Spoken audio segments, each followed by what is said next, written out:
Alrighty guys, welcome back to Star Wars Review. Today I'm going to be doing a ranking video of the Star Wars films from, I guess worst to best. Obviously this is my ranking, my opinions. You might have different opinions, most likely. I might have some, somewhat lower on, my list, what's higher on yours, and vice versa and whatnot. But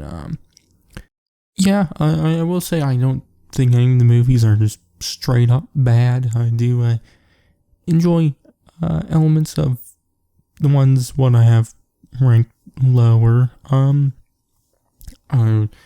So the movies I'm ranking is 12. I'm ranking the original trilogy, prequel trilogy, sequel trilogy, the anthology films, and the Clone Wars movie.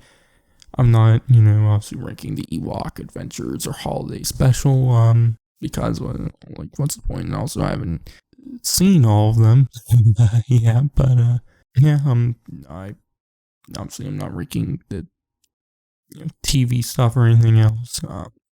So, just strictly the movies, which I believe all had theatrical releases, so, yeah. But, anyways, I'm just gonna jump into number 12, which is The Clone Wars from 2008, which was directed by Dave Filoni.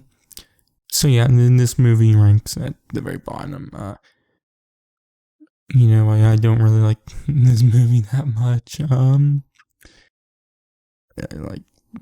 It's honestly, it's easily my least favorite thing from, the Clone Wars series. I really like the show. The show is great. Definitely, seasons 3 through 7 are very good. Obviously, there's a couple episodes that aren't, good here and there in those seasons, but the first 2 seasons are all right. There's some really good episodes, but there's more meh episodes. But the movie just isn't good, mainly because it's 4 episodes stitched together.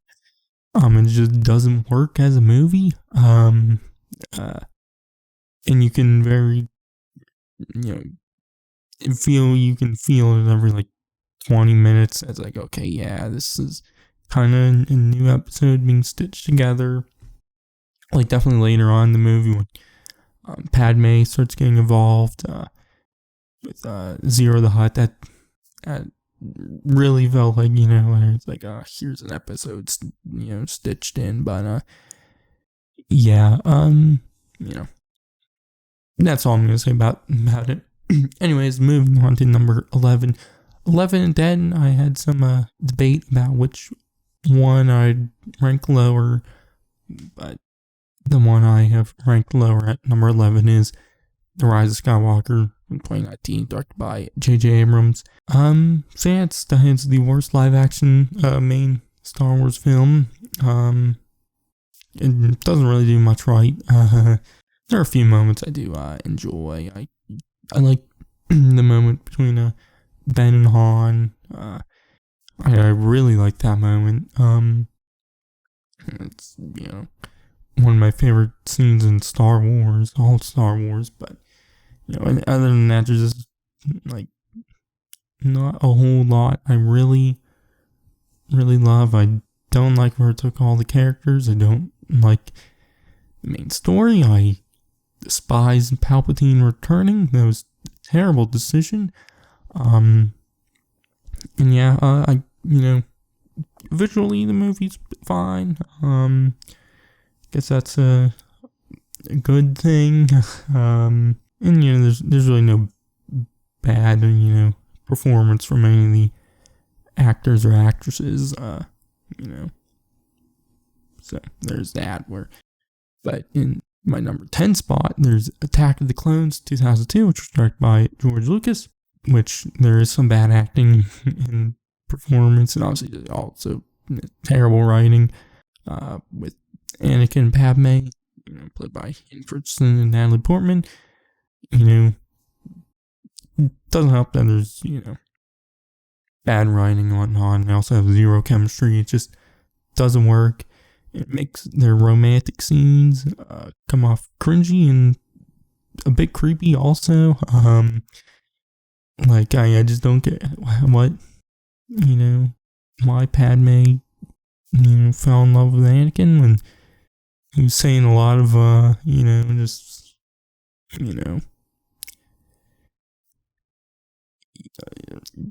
there should have been some red flags going off there, but yeah, one reason why I rank this higher than The Rise of Skywalker is I do, enjoy the stuff with Obi-Wan in the movie, his investigation into Django and then figuring out about the clones and whatnot. I did quite enjoy that.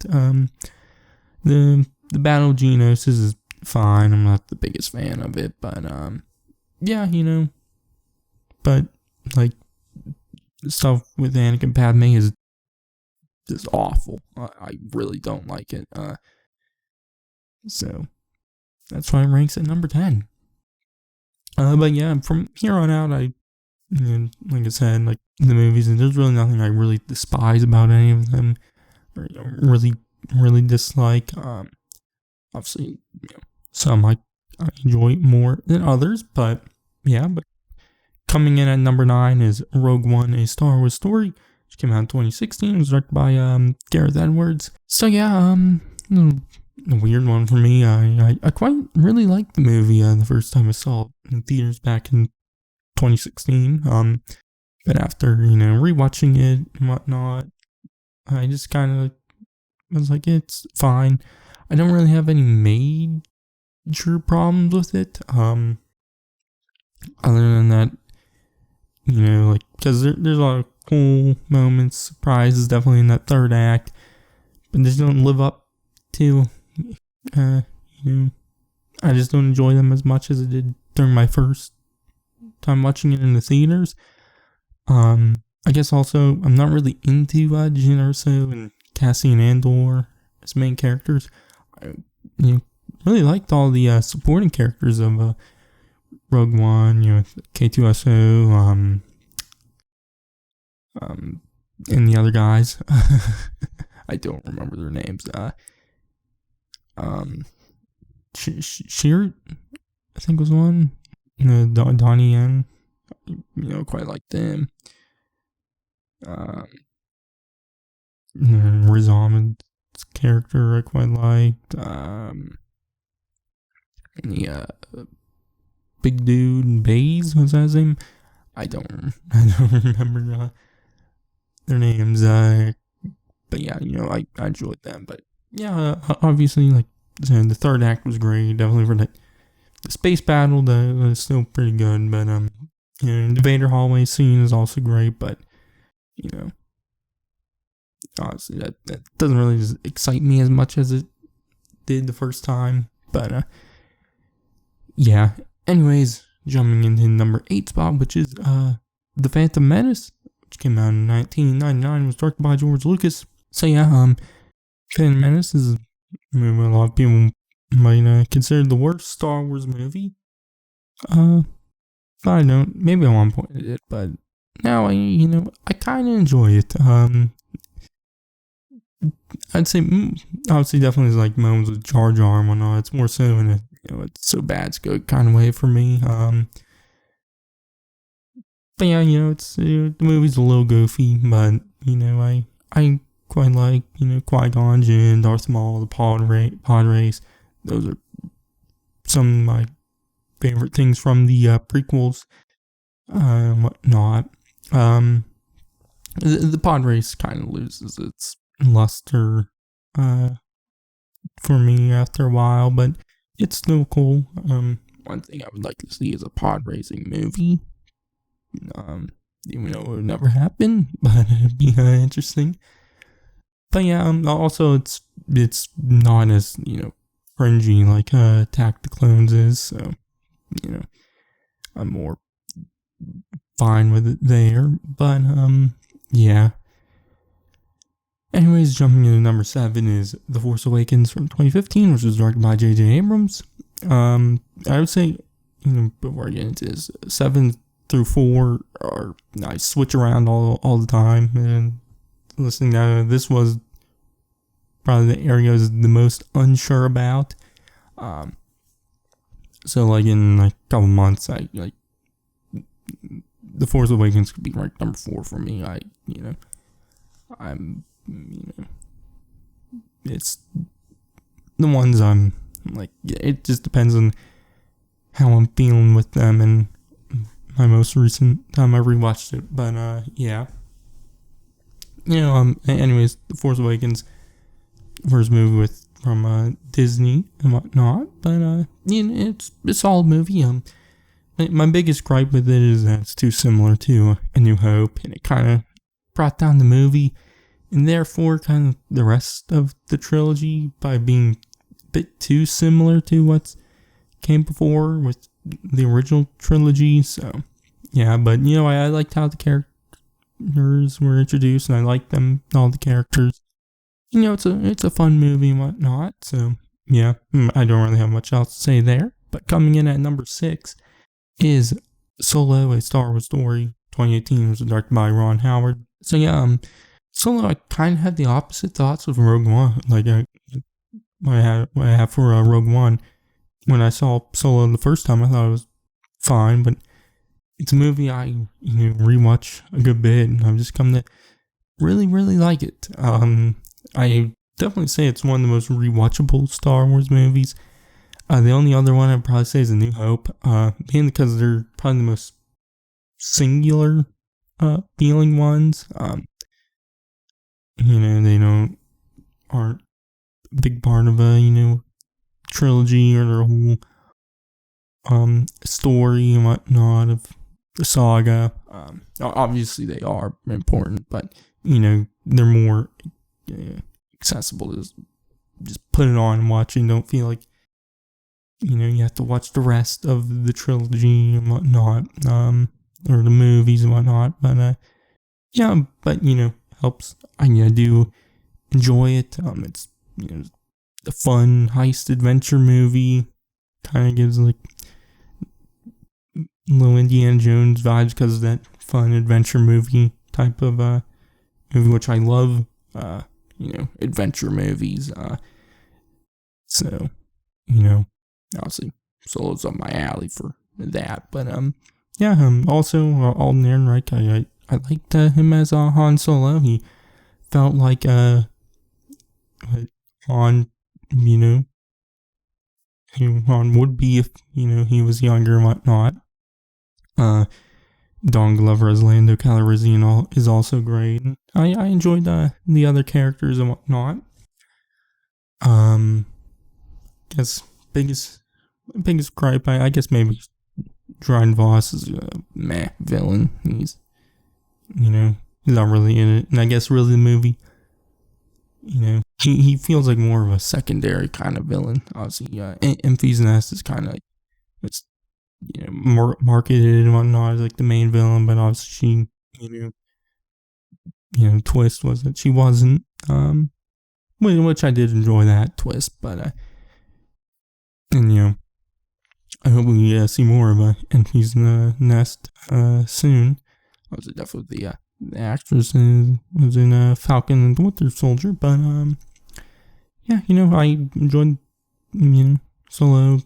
Fun adventure movie and whatnot. But coming in at number 5 is Revenge of the Sith, 2005, directed by George Lucas. So this movie, when I was writing a ranking and whatnot, I thought of the most, and I kind of just like wrote them out and whatnot, ranked them just real quick without thinking, and this one I ranked at 7, but I just started thinking about it more and more, and I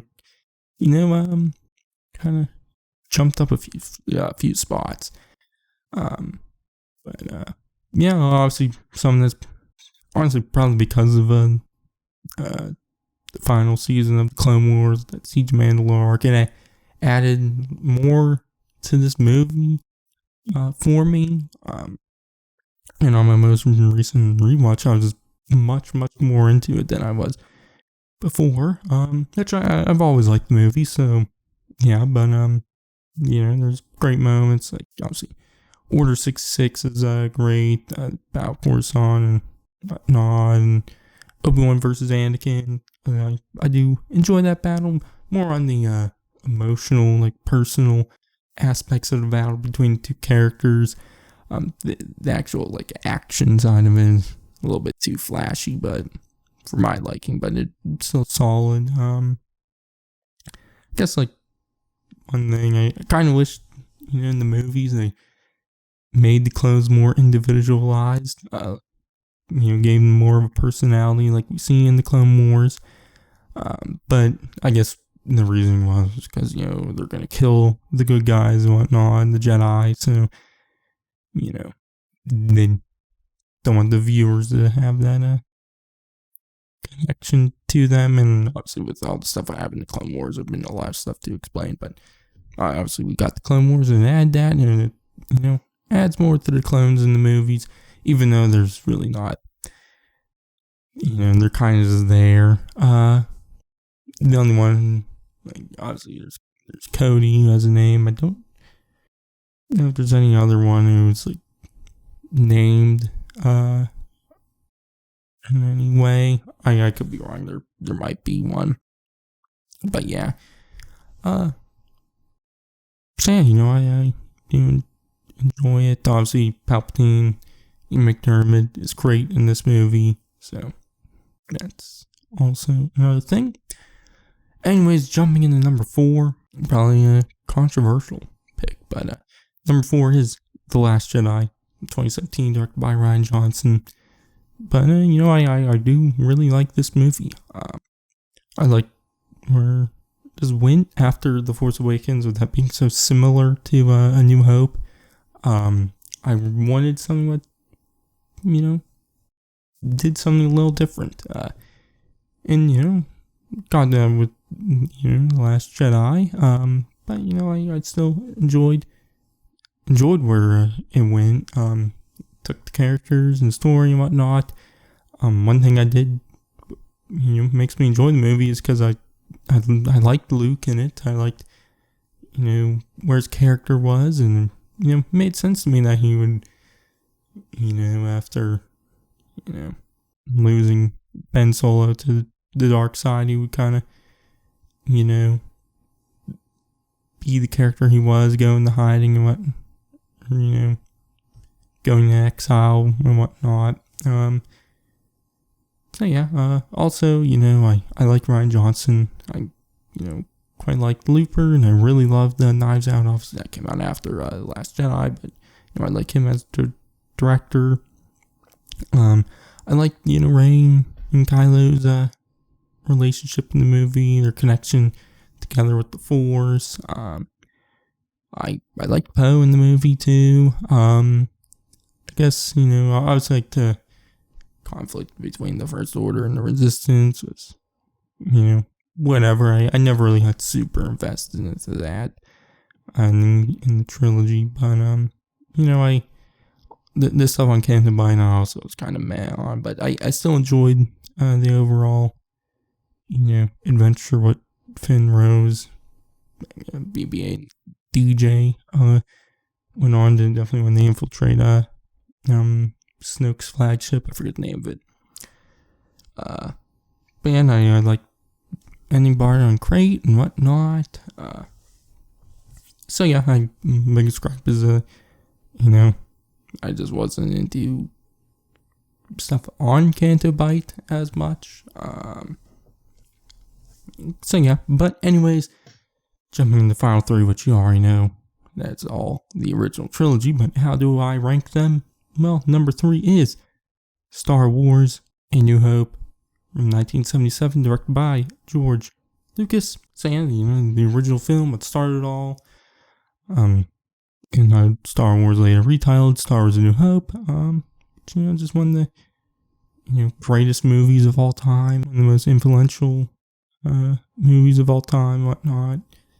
But yeah, just so much about the movie is perfect from start to finish. We see the Tantive 4 being chased by Star Destroyer, and then when Darth Vader appears from the doorway into the Tantive 4, and then the cantina on Tatooine and everything else on Tatooine, and the Millennium Falcon, the trench run, the Death Star, so much, so many great moments, so many iconic characters were introduced, and just it's great. But obviously it's ranked number 3 on my list. The reason is there's some moments from the next 2 movies what I really, really, really like. So yeah, but A New Hope, I will always respect the movie because of it's history or creating the franchise, but I also do think it's a good movie. Anyways, jumping into number 2 is Return of the Jedi from 1983, which was directed by Richard Marquand. So yeah, why do I pick Return of the Jedi over A New Hope? Well, it's the throne room. It's easily my favorite moment in all of Star Wars. Maybe just the storytelling. Everything what obviously led up to the moment in the other movies, but also just in this movie, with Luke and Vader, whatnot. Just that moment, the emotions and everything about it, I absolutely love. Palpatine and whatnot is just great. But I also do enjoy the rest of the movie and them rescuing Han from Jabba, Tatooine, and Jabba's palace and whatnot, and then the Ewoks on Endor. I do enjoy the Ewoks. I know some people don't like the Ewoks, but I do. And yeah, I thought it was a good end to the trilogy. Some might not, but I definitely do. And anyways, so jumping in to number 1, the greatest Star Wars movie of all time, and the greatest movie of all time, The Empire Strikes Back from 1980, which was directed by Irvin Kershner. So yeah, The Empire Strikes Back. It's my favorite Star Wars movie because I love every second of it. The Battle of Hoth, seeing the rebels, having to flee, and the journey the characters go on, seeing Luke train Yoda on Dagobah, and then Han, Leia, Chewie, and 3PO trying to outrun the Empire by going to Cloud City, only to be backstabbed by Lando Calrissian, and obviously Luke heading there. One of the best moments of all time happens where Darth Vader reveals to Luke that he is his father. Yeah, and obviously another great moment on Dagobah when Yoda pulls the X-Wing out of the swamp. It's just incredible. This movie introduced us to Boba Fett, Lando Calrissian, who are some of my favorite Star Wars characters of all time. This is my favorite Star Wars movie, my favorite Star Wars story, probably just my favorite story in general. So yeah, I just really, really love this movie. So yeah, but that's my ranking of the Star Wars films as of 2021. So yeah, I'll probably do an updated version of this, probably a couple of years from now. So yeah, because like I said, my ranking always changes. Because I love so many of the movies. Just like I said, that's my 7 through 4th pick. I'm always changing there. But I do enjoy the ones before that, and obviously the ones after that and whatnot. But yeah, you can check out my reviews of all the movies. They are already like 2 years old, or not 2 years old, probably like a year and a half old. I did have an older microphone at that point, so sound quality is not as good, but yeah, anyways, you could check out my review of the first episode of The Bad Batch, which just aired. And, yeah, but anyways, I've been Star of the Bean. I'll catch you guys in the next one.